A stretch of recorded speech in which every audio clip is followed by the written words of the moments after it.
17 ayat 19. Begini bunyi firman Tuhan. Kemudian murid-murid Yesus datang, dan ketika mereka sendirian dengan Dia, bertanyalah mereka, "Mengapa kami tidak dapat mengusir setan itu?" Nah, inilah PR kita. Bagaimana kok setan tidak bisa diusir ya? Kenapa? Mari kita akan masuki, saudara, suatu kehidupan di mana Roh Allah bekerja di tengah-tengah kita. Di dalam dunia ini banyak hal yang terjadi, saudara. Tetapi saudara harus percaya bahwa alam roh itu memang ada. Ada satu nyanyian yang mengatakan, "Ujilah aku Tuhan, cobalah aku Tuhan." Jadi saudara, ujilah aku itu bukan inilah aku di sana. Ujilah itu adalah pada saat saudara menghadapi masalah itu. Dan masalah itu, saudara, kadang membuat kita itu depresi, bingung, dan ketakutan. Biarlah kita menguji roh itu, adakah itu dari Tuhan. Maksudnya nyanyian itu seperti itu. Kemudian dikatakan, "Cobalah aku Tuhan." Bukan berarti cobaan aku. Pada waktu roh itu ada menghadap kita, saudara. Roh itu apa sih? Apa aja roh itu? Roh jahat itu banyak hal. Roh jahat, roh ketakutan, roh kebimbanganmu, roh depresimu, roh yang ingin amarah, roh yang ingin membenci, roh yang sakit, yang selalu ada beban sehingga kita mengalami sakit penyakit. Cobalah aku Tuhan.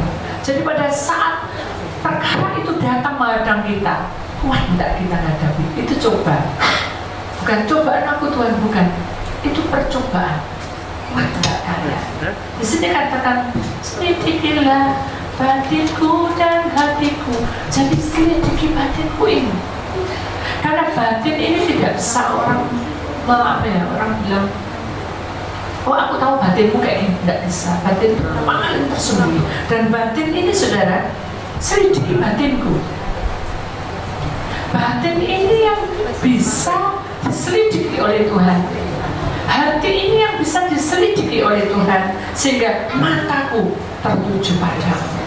Saudara, kalau orang bilang matamu tertuju padamu itu seperti apa? Kalau kita setir, kalau kita ini Mbak, sudah tahu? Pernah sudah datang ke latihan tembak? Apa yang kita tuju mata kita? Ke arah tujuan yang mau kita tembak. Kalau kita setir, ke arah mana mobil kita itu arahkan? Itu pasti, saudara. Jadi kalau mereka nggak tahu setir, ya pasti nggak karu-karuan. Jangan. Tapi kalau sudah mengerti dan paham, dia akan lurus dan tenang. Tuhan ini hidup kita seperti itu. Kenapa? Karena kita belajar dari peristiwa itu. Aku cinta Engkau Tuhan. Kita belajar dari peristiwa itu, kita punya rindu, ada kerinduan, rindu untuk hadiratmu. Saya tahu rindu hadiratmu. Kalau aku cinta Tuhan, mungkin buat saudara gampang, oh pokoknya aku cinta. Tapi kalau rindu hadiratmu Tuhan itu seperti apa? Ini suatu kesaksian, saudara. Suatu ketika, pada waktu saya perjalanan pulang ke Palangkaraya, saudara, tamu itu sebetulnya sudah selesai, tapi tamunya masih minta lagi konseling. Namanya seorang hamba, ya dilayani, saudara. Tapi kemarin itu saya itu kan ada ibadah dan saya mau pengurapan. Tas saya itu berat sekali, jadi dompet itu saya pikir saya taruh di koper. Terus saya pikir lagi, loh, kok dompetnya taruh koper gitu? Kan dompetnya taruh koper, berarti kan ini aku nanti mau apa-apa kan tidak bisa. Mungkin mau beli tisu atau mau apa kan kita tidak bisa. Ya udah, aku ambil sedikit uang, sak cukup ya aja untuk minuman tok ya. Tak ambil, sisanya taruh di koper. Itu harapan saya supaya mengurangi beban saya. Semua tak taruh tab, semua tak. Jadi kalau waktu pengurapan itu tas enteng sekali gitu, nggak ngerepotin orang, pegangan gitu. Itu harapan saya, itu 1 hari sebelumnya. Karena pada waktu itu mendesak dan kita lagi konseling. Kalau konseling sudah, kita akan masuk. Usaha kita enggak cuma cabang.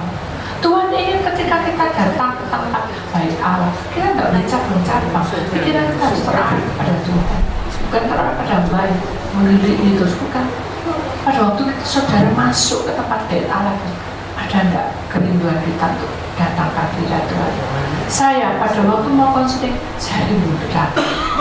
Ketika kita berdoa dan kita minta hadirat Tuhan, hingga kita begitu enaknya kita omong, saudara. Konselingnya bukan omong, konseling ya. Tiba-tiba orangnya yang mengajak saya pergi, udah saya bawa ya semua, kamu di sini dulu ya Bu, saya mau apa ya, mau tas saya masukkan ke bagasi dulu. Apa namanya? Apa? Boarding ya. Saya tak kesana dulu ya. Akhirnya benar sudah dibawa uang saya. Ya, dibawa. Ketika saya menaruh uang itu, saya kan biasa saya doakan, Tuhan, terima kasih atas berkat-Mu, terima kasih atas berkat-Mu. Tuhan, kami bersyukur. Jadi dengan uang kecil besar itu, apapun bentuknya recehan, saya tetap doakan. Itu kebiasaan saya. Jadi begitu saya tumpah, saya doa. Saya tutupin semua. Maksudnya saya ringkesi semua dan saya tutup, siap untuk naik pesawat. Maunya gitu. Saya lupa sama sekali bahwa itu ada koper. Begitu saya naik, sudah selesai konseling, saya naik, saya baru ingat, loh, kan uang saya ada di koper.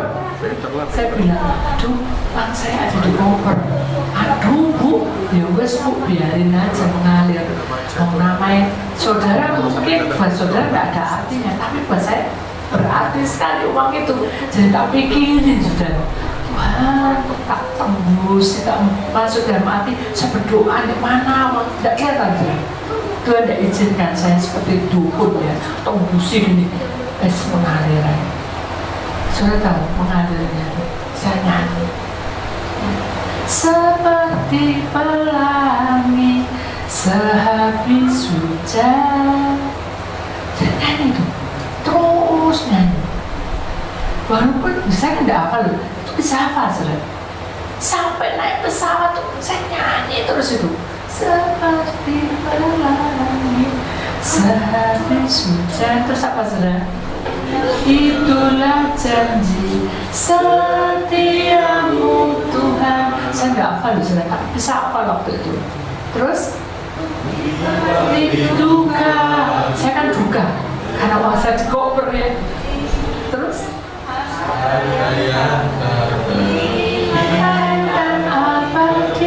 jadi nyanyi itu tak iman itu. Padahal saya tidak hafal, ini aja tidak hafal.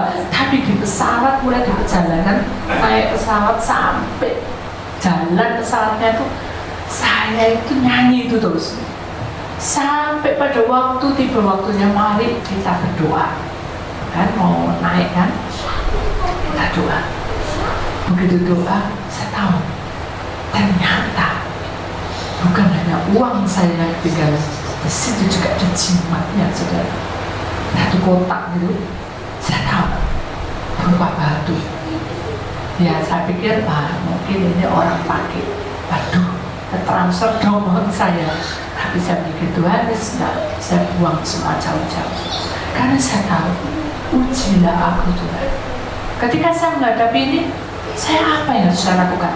Sudah kayak gitu ya apa? Terus biar buat uangnya atau harus gini-gini? Enggak, saya nggak punya pikiran apa. Saya mengalir. Begitu sudah jalan naik, saya tahu berangkatnya itu harusnya jam berapa itu ya? 11 ya. 11 tuh naik itu jam 12 ya. Jam 12 itu sampai jam 2 ya. Berapa jam saudara? Dari Palangkaraya sampai ke Surabaya. Berapa jam terlambatnya? Gara-gara jimat itu. Nah ini namanya cobalah aku Tuhan, selidiki batinmu dan hatiku. Ketika naik saudara, ternyata kabut semua. Saya itu sudah pura-pura diem. Saya nggak mau lihat di luar, karena dulu pernah saya lihat di luar ada cumi-cumi, ada ular, jadi saya nggak mau, secapek pikiran saya nggak tenang karena uang itu, jadi saya diem. Terus pokoknya nggak mau tahu, saya diem. Tapi Tuhan bilang, hei hambaku, serahkan padamu, ini ujian buat kamu, serahkan, biarlah mengalir. Coba kamu kalau saya gini ini apa? Itu maksudnya Tuhan. Kalau sudah kamu ngalami ini, apa yang kamu lakukan? Kamu mikirin uang, atau mikirin peperangan roh? Dan disitu saya sadar, iya ya, saya nggak boleh kayak gini terus. Diam ya, mau stres sudah. Aduh ya apa nih? Mestinya gitu. Bayang loh, koper itu jalan, dilihat di tempatnya itu kan, ya harusnya tahu kalau itu uang gitu sudah. Kan itu nyala, sudah kan. Kalau kita lihat beli apa-apa taruh di lampu kan dilihat ada nyalanya tuh yang asli, harusnya nyala. Tapi ini kok malah diem. Saya ngelirik, saya bayangin pertama masuk dan dilihat, oh orang perempuan tambah teliti orang perempuan daripada laki, kan gitu pikiran tuh gitu loh. Ini harus masuk supaya saya tidak ada peperangan roh. Kalau enggak pas pesawat jatuh sudah. Makanya ini kuasa Tuhan. Begitu saya mulai mikir antara saya doain ini uang dijaga sama malaikat atau saya harus pakai ini jimat. Tadi ya macam enggak doa situ-situ, pokoknya saya nyanyi seperti pelangi, terus nyanyi terus sampai saatnya tiba. Saya bilang yang halu-halunya tuh, ini cuaca buruk ya, tolong jangan ada di kamar kecil, semuanya duduk diikat pinggang, masuknya nggak boleh kemana-mana, sudah harus pakai itu yang masuk di pinggang itu. Semuanya masuk. Saya baru sadar ya, aku nggak boleh egois ya, aku nggak boleh egois, tak serang hilang gak hilang urusannya Tuhan, pasrah sudah. Begitu pasrah baru saudara itu guncang kelihatan, jadi kotak itu nanti sudah kayak persegi panjang, kayak persegi 4 ini. Tapi saya lihat dari iringan itu memanjang karena itu batunya panjang, hijau menyala, terus hidup sudah, hidupnya menyala seperti api membara, terus tambah besar. Jadi ini kabut menambah besar, ini tambah besar, jadi alam sama dia menyatu sudah. Karena kan batu kan alam, jadi tambah besar. Begitu besar menyinari ini bagasinya, tempatnya barang-barang itu, dia keluar strek. Begitu keluar saya sudah berdoa, saya pegangan, kita pegangan tangan saya sama Gunawan, kita berdoa. Saya tidak mau berdoa, saya diem aja peperangan roh sendiri, nanti pikiran dia malah kacau ya. Saya pegang tangan, saya doa, dan alam-alam Yesus Tuhan vakumkan, dan kalau Tuhan bilang jangan divakumkan, perangi. Nah ini gitu. Aku cinta padamu Tuhan. Ya Allah, cintai pikiran kita tuh uangnya kemana, ya kan? Terus aku rindu hadiratmu Tuhan. Loh ya apa kita rindu, sedang kita diguncang-guncang, ya kan? Terus ini kan aku ingin selalu dekat padamu, menikmati kehadiranmu. Ya apa kita menikmati, otak kita sudah diperes dengan masalah kita, betul enggak? Itu salah saya pada waktu itu. Jadi saya diperes dengan keadaan saya situ. Aduh, ya apa nih? Tapi begitu saya lihat hijau itu, saya mulai tegar, Tuhan, inilah saatnya aku menerima hadirat. Begitu saya doa, perang mulai sampai dalam mengatur, kirim malaikatmu Tuhan, berjaga-jaga Tuhan. Enggak dikasih malaikat sama Tuhan. Jadi roh saya keluar, saudara. Begitu roh saya keluar, saudara, saya melihat saudara, hijau itu bukan lagi sinar terang, tapi berbentuk ular besar. Dia tidak mendekati saya, dia lari kemana? Ke mulutnya pesawat di depan pilot itu. Tahu saudara, di depannya monyoknya mukanya. Waduh, matang gitu. Saya ingat Lion Air apa semenjak tabrak. Wah ini gawat ya. Saya bilang Tuhan paksa. Enggak, hidup kan enggak. Tuhan tak serahkan semua hidup ke dalam tangan. pikir ada sesuatu sudah. Tak serang semua penumpang juga Tuhan, tak serang semua. Dia bilang perangi. Waduh Tuhan, ya apa saya harus apa? Dia bilang perangi. Maka saya bilang, dalam nama Tuhan Yesus Tuhan, Kau kirim malaikatmu Mikael, kirim malaikatmu Gabriel, kirim Tuhan para malaikatmu Tuhan, jamah hambamu. Itu. Begitu saya bilang jamah hambamu, saya merasa ada satu sinar yang besar di atas kepala saya. Dan saya betul-betul di dekat mulut naga, seperti naga hijau. Saya tahu itu reklamannya susu beruang. Nah, keluar semua gitu. Jadi saya ketir, saya itu paling nggak suka lihat ular, paling nggak suka lihat lintah. Justru di depan saya menghadang saya. Saya cuma ingin Tuhan tak serahkan semua. Begitu diserahkan semua, hadirat Tuhan betul-betul nyata. Kemudian di depan saya persis ada sosok malaikat yang besar, saudara, dan dia memakai pedang. Pedangnya dibuka, seret gitu, bertuliskan pedang kebenaran. Dan saya ingat ini pasti malaikat Mikael. Benar saudara, saya bilang Tuhan, apakah ini malaikat DKM yang jaga-jaga benar hambaku? Kalau kamu suruh maju, bukan kamu yang perang. Jadi saudara, ini suatu pelajaran. Kalau saudara melihat ada orang kerasukan, ada setan, ada apa, saudara nggak bisa, hei Tuhan kamu senang, kasih garam, dicaling, dilemparin, kasih air, nggak bisa seperti itu. Berdoa dulu, Tuhan, apakah aku pernah mengusir roh ini? Kalau berkenan, saudara jangan jadi sok pahlawan. Dipukuli orang itu tidak boleh. Ya kan, karena dia mukul, jangan gede mukul, itu tidak sadar, sudah megang dia. Tapi dia mukul, jangan ninju gede, lah bisa langsung. Jadi pada waktu itu saya diam, saya hanya berdoa, Tuhan, aku berserah dulu ya, nyembah. Begitu malaikat itu mengeluarkan pedang, saudara, itu seperti hancur. Ular naga itu biar gitu. Begitu biar, saya rasa di depan saya ada sinar yang terang. Tak kira itu para malaikat. Ternyata iblis itu juga begitu ini besar itu terangnya. Saya mau mendekat, malaikat bilang, jangan kamu dekat, lihatlah dengan kuasa roh. Nah, jadi saudara, ketika kita seakan-akan tidak tahu, kita janjian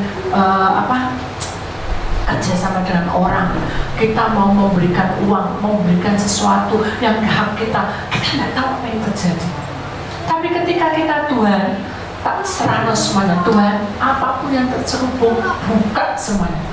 Saya bilang, begitu berdoa, terselubung, buka semua, dibuka saudara. Ternyata terang itu tadi adalah ular itu tadi, tapi sudah berubah menjadi binatang yang hitam pekat kecoklat-coklatan, serem saudara, dan matanya bulat gitu, dan itu banyak kaki-kakinya dan bentuknya itu gemuk-gemuk gitu saudara.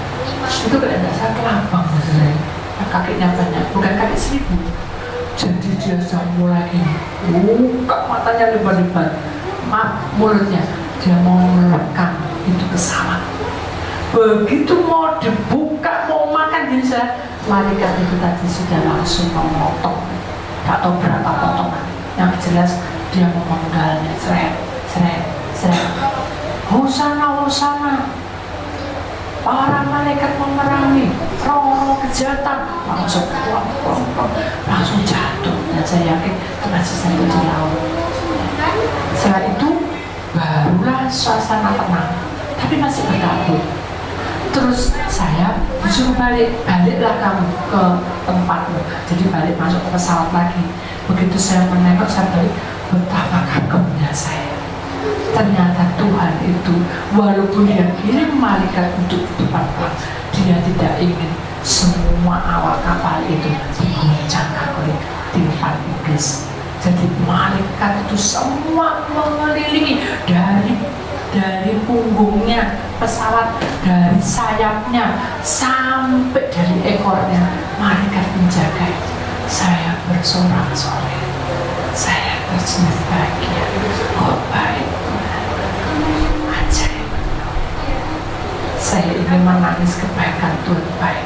Lalu saya masuk, saya baru lega. Aduh, terima kasih, karena masih berkabut. Setelah itu, begitu saya berdoa, saya nyanyi, berdoa dalam hati, saya panggil Tuhan, kalau ada orang susah di dalam kota, putuskan. Tuhan bilang apa? Sudah anakku, batu tinggal batu, tapi kosong. Nah, yang saya katakan di sini, kalau saudara punya cincin ada rohnya, kemudian cincin itu tidak dibuang karena ada roh, itu ada isinya kan, dibuang kan di antar pohon, lepas roh segala macam, tidak cincin kual. Wah, nggak tahu cincin kecubung, cincin opo, pokoknya distemurus apa, pokoknya dibuang. Begitu dibuang, ini kosong. Nah, kalau saudara marah atau saudara membenci seseorang, atau saudara itu sakit terus saudara mengeluh, iblis masuk. Dan masuknya bukan hanya menyerang tubuh kita, tapi dia masuk kembali ke cincin yang kosong tadi. Makanya kalau saudara memiliki sesuatu yang ada bundanya, ada rohnya, itu berbahaya. Lebih baik dibuang. Itu harapan kita, supaya kita tahu bahwa kalau Tuhan sudah bekerja dan dia tahu itu ada rohnya, tidak panjang lebar, lebih baik saya buang aja, itu berbahaya. Itu yang Tuhan mau. Jadi batu itu masih kosong, dan saya bilang, Tuhan, siapa sih pemiliknya? Dan enggak perlu kamu ngomong, enggak perlu kamu ngurus ya, tapi saya ingin tahu. Begitu saya tahu sudah, ternyata di sebelahnya Marta. Terus saya baru mikir, waduh bisa transfer, sudah transfer katanya Tuhan. Loh, kenapa? Karena Marta sudah ada amarah hidup. Nah, ketika kita kosong, ketika kita amarah, ketika kita jengkel, itu harus dari mental. Mukanya ini kebiru-biruan sampai ke kaki, ke orang pangsui, tapi tidak pangsui. Tapi kalau itu diteruskan, itu jadi lemes semua badannya. Nah, berbahagialah kita, Tuhan itu memilih kita menjadi orang pilihan. Kita bukan ekor, tetapi kita kepala. Jadi kalau kita kepala, berarti hidup kita ini harus mengandalkan siapa? Tuhan. Kalau kita tidak pernah mengandalkan Tuhan dan kita merasa sok sendiri, nah itu yang berbahaya.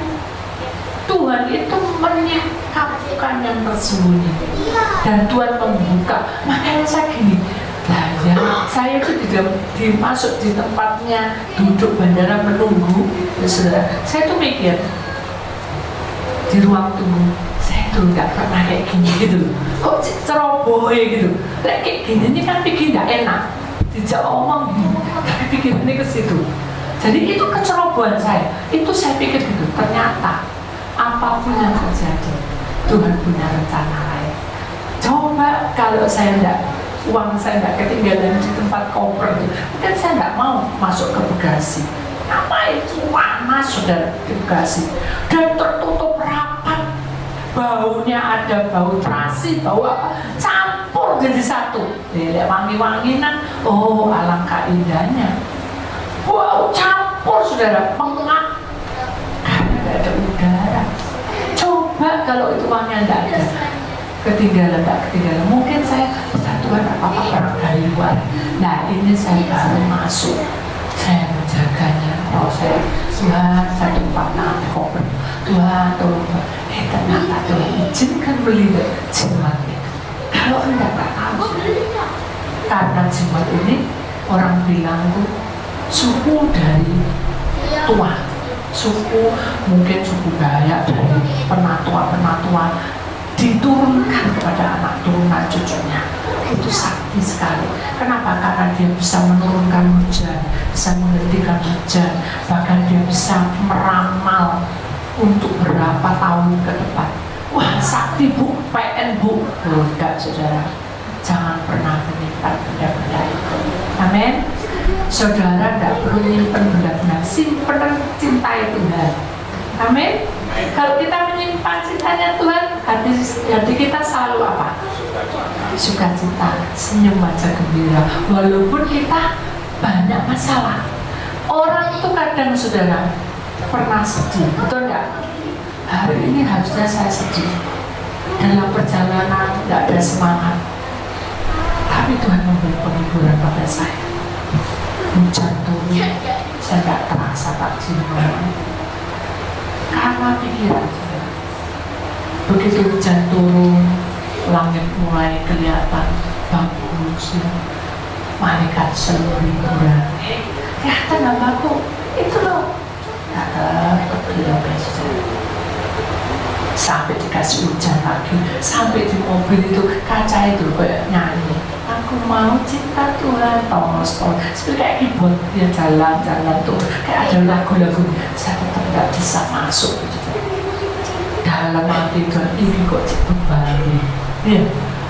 Tuhan tidak putus asa. Selalu dia bilang, bukaan itu tabmu. Saya buka tabnya.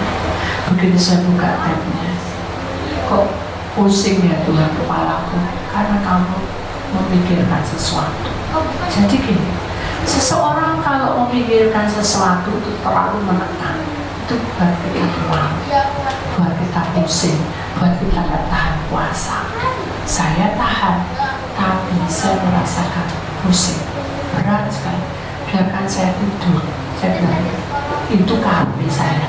Begitu saya mau merebahkan kepala saya, saudara, kaki saya dibuat dingin sampai kram. Saya tidak biasa gitu. Saya mikir kenapa ya? Tuhan bilang, karena kamu banyak pikir. Ya. Sekarang lepas kamu mau pelayanan. Ya. Saya juga manusia, saudara, juga pernah sedih.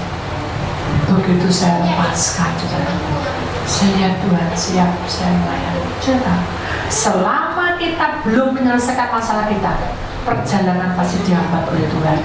Sudah tahu, saya berangkat dari Surabaya tadi jam 3 sampai di Mojokerto itu jam 5, ya setengah 6. Lama. Tuhan, roh saya dengan Tuhan itu seperti saut-sautan. Gak boleh tidur, gak boleh cuek. Ini loh, kasih hiburan, ini kasih enggak. Sampai jauh, baru begitu saya ngomong, ya Tuhan, ampuni saya sudah berserah, karena saya tidak ingin mempermalukan nama. Itu keinginan saya. Semua itu kalau Tuhan yang beri, saya yakin Tuhan, Engkau yang dia bisa. Jadi semua itu kayak rasanya gini, saudara. Kalau kita ini sudah diberi Tuhan dengan berkat, diberi Tuhan dengan keselamatan, ya apa caranya balas? Pernah tidak saudara berpikir gitu? Pernah tidak saudara berpikir gitu? Umpama sekarang ini sudah dikasih kehidupan nafas, pernah tidak saudara bilang, ya apa caranya balas? Dipuing kira sampai kapan tidak bisa, saudara? Karena kita tidak sempurna. Nah itu kita pikir, ya apa caranya? Jadi itu sudah tidak bisa, saudara, karena kita tidak bisa meraih ya langit, tapi kita bisa menikmati langit itu indah. Kita tidak bisa melihat kedalaman sumur, tapi kita tahu bahwa air itu untuk kita minum. Seperti itu. Jadi Tuhan kasih gambaran kiasan banyak sekali, sampai akhirnya saya nangis dulu. Siapa? Baru saya pegang. Kemudian Tuhan mulai membuka riwayat buku, HP itu sudah dibuka tentang riwayat saya. Dari itu fotonya itu memorinya ada 776. Dibuka dari awal, saya nangis. Ini loh bayangan. Ini loh. Dari kamu tidak punya apa-apa, asalnya bukan uang, tidak punya apa-apa itu. Apa yang kita layani ini hanya beberapa. Sekarang lihat loh, ini loh. Tuhan tidak tanya, kemana semua orang itu? Tidak, itu hak mereka. Saya bilang, saya bersyukur. Tapi saya manusia lemah. Engkau kurang. Karena tanpa Engkau, aku tidak akan sanggup. Semakin hari banyak orang yang depresi. Semakin hari banyak orang yang mengeluh. Banyak orang yang menuntut. Bagaimana aku kayak gini? Bagaimana hidupku kok begini? Kalau saya tidak ada jawaban dari Tuhan, saya pasti mati kutu, saudara. Coba kalau ada orang tiba-tiba datang dan dia berkata, oh hidupku nasib kok gini, saya tidak bisa jawab. Dia harus berdoa atau ya sudah diilok-ilok orang. Tapi Tuhan buka solusi. Kenapa kok kamu kayak gini? Gak tahu. Aku nih loh, cinta Tuhan pagi siang malam berdoa. Kenapa nasibku kayak gini? Ternyata Tuhan bilang di kaki itu ada luka di bagian lutut. Luka. Mereka pakai celana. Katanya dia. Dia senyum ngenyek. Tuhan kok dinyek? Kalau saya ketawa, bukan saya yang dinyek, Tuhan dinyek. Saya diem aja. Bukan. Besok tak lihat. Gak usah besok, karena kamu gak percaya. Itu loh ada ular. Selama kamu gak ambil ular, kamu gak akan hidup bahagia. Begitu saudara dia penasaran, dia buka saudara. Nah, di sini ada luka membekas. Tuhan itu punya kuasa. Walaupun saudara itu gak ngomong ada tato di punggung, Tuhan buka semua. Bukan saya sakit. Mengapa kamu tuh selalu putus cinta terus? Ya, kasar dia bilang, aku ya apa kok putus cinta padahal sudah deket-deket mau menikah, enggak jadi. Terus di punggung ada ular. Lu kok tahu? Katanya. Lu bukan karena gambarnya ular, tapi karena auramu itu tidak pas. Ya, kamu selalu menantang Tuhan. Enggak, aku enggak menantang, tapi kamu menantang iblis dong. Iya. Memang aku pengen saya melihat iblis, mukanya kayak apa iblis? Mana mukanya kayak apa iblis? Padahal sudah di dalam punggung dia. Kenapa? Karena itu simbol. Boleh gitu bu? Ya apa bu? Kalau di rumahku ada gambar-gambar gitu, itu kan cuma gambar. Tapi ketika saudara memujanya, mengapa saya bilang memuja? Karena dia senang saudara, senang ular. Apa ular model apa di rumahnya dia itu banyak. Saya bilang, kalau ular itu hanya ular, nggak ada apa-apa. Tapi kalau ular itu jadi-jadian, kalau ular itu kemasukan gitu loh, kayak kamu gini kemasukan gitu, mana tahu kamu? Kan nggak tahu. Sudah, sekarang kamu harus berdoa sama Tuhan. Loh, aku ini kan kerja, ini ular tak jual, mahal harganya, inilah pekerjaanku, aku cari uang dari mana? Kamu belum. Waduh, banyak ngomong tuntutan demi tuntutan, kasarnya gini loh. Kamu mau matiin pekerjaanku ya? Oleh uang dari mana? Kamu kasih bayar uangnya, uang keperluanku. Lah lucu sudah. Dia konsering, dia yang bilang gitu. Saya bilang ya sudah, terserah, ya terserah, terserah. Berdoa sama Tuhan, minta pimpinan Tuhan, supaya Tuhan buka. Begitu Tuhan berdoa. Benar. Suatu ketika dia bermimpi, dia didatangi ular yang besar sekali, dan dia bilang, aku mau makan kamu, katanya. Lalu dia teriak, Yesus, Tuhan. Panggil Tuhan, Yesus tidak datang. Allah, dipanggil Allah tidak datang. Bapa, dipanggil tidak datang. Malaikat, dipanggil tidak datang. Roh Kudus, dipanggil tidak datang. Kenapa? Katanya. Tahu jawabannya kenapa? Karena kamu hanya di sini. Orang itu bisa bahasa roh di sini.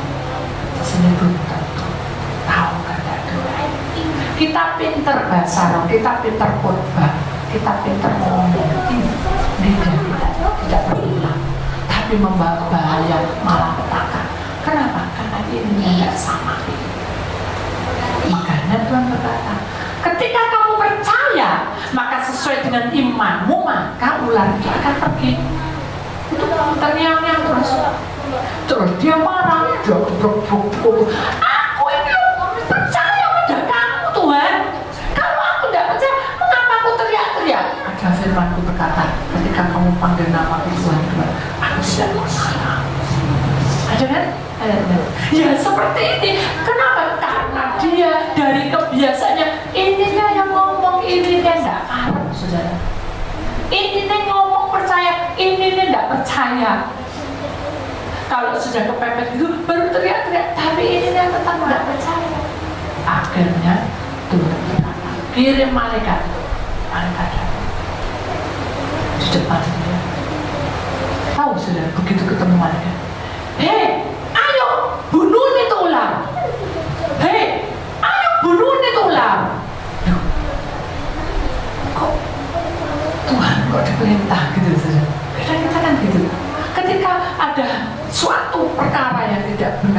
depan kita, mungkin anak sakit, mungkin apalah yang ada yang membuat kita tidak pas pikiran kita, tidak tenang, kita kan selalu ngatur Tuhan, ayo gini Tuhan. Alangkah baiknya kalau kita belajar Tuhan, ajari aku mengerti kehendak-Mu. Hari ini anak saya Tom sakit, katakan aku serahkan Tuhan.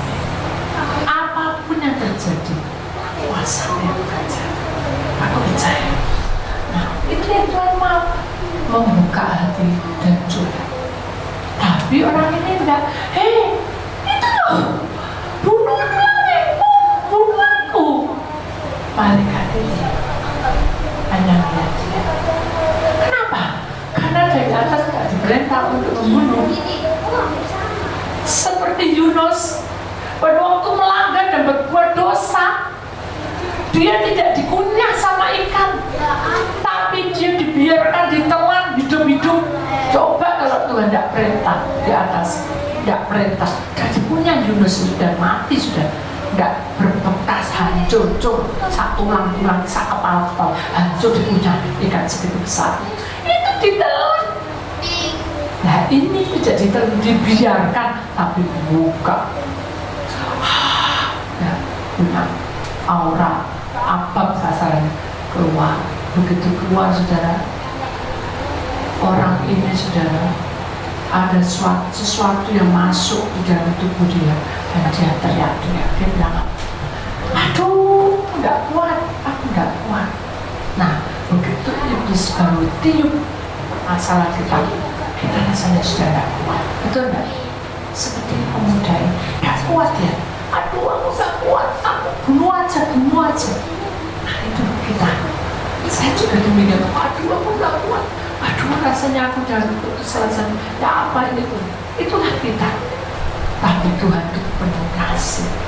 Malaikat yang mendekati, hei, kenapa kamu takut? Aduh malaikat, sakit semua badanku, kena semburan ular itu, tolonglah aku.